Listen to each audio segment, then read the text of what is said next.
ნონეშვილის ქუჩაზე არსებული 3142.4 კვადრატული მეტრი შენობა ნაგებობის და მასზე მიმაგრებული 6582 კვადრატული მეტრი არასასოფლო სამეურნეო დანიშნულების მიწის ნაკვეთის სასურველ ფასად პრივატიზების სანაცვლოდ ქთამის აღების ბრალდებით ბათუმის მერიის ერთ-ერთი უბნის რწმუნებულია დაკავებული. საქმეს საქართველოს ფინანსთა სამინისტროს საგამოძიებო სამსახური იძიებს. წინასწარი ინფორმაციის თანახმად საჯარო მოხელემ ქთამის სახით 4000 ამერიკული დოლარი აიღო.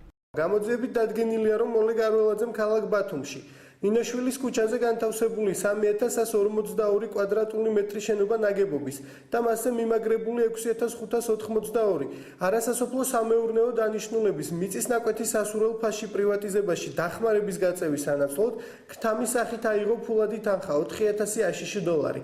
მიმდინარეობს გამოძიება საქართველოს სისხლის სამართლის კოდექსის 328 მუხლის პირველი ნაწილით, რაც სასჯელის სახით და ზომად ითვალისწინებს თავისუფლების აღკვეთას 9 წლამდე ვადით.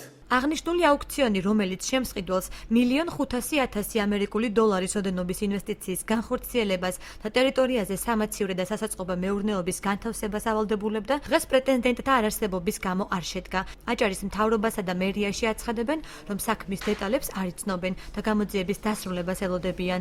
ამ საკითხთან დაკავშირებით ნამდვილად დეტალურ ინფორმაციას არ ვფლობ და რამდენადაც მხოლოდ ის შემიძლია დავამატო, რომ ეგ მერიის სისტემას ნამდვილად არ ეხება. და ასე რომ დაველოდოთ გამოძიებას. გამოძიება მიმდინარეობს, სასამართლო უნდა იყოს რამდენიმე დღეში ჩატარდეს და ალბათ გამოირკვევა მისი დანაშაული და თუ არის დანაშაული და ალბათ დაიჯება დასაჯელია. ვფიქრობ, რომ ამ ეტაპზე გამოძიებას უნდა დაველოდოთ და სასამართლოს გადაწყვეტოს. რა კავშირი აქვს ფინანსთა სამინისტროს აუქციონის სამუშაო ჯგუფთან მერიის რიგით თანამშრომელს? ამასთან დაკავშირებით აჭარის ფინანსთა სამინისტროში კომენტარს არ აკეთებენ.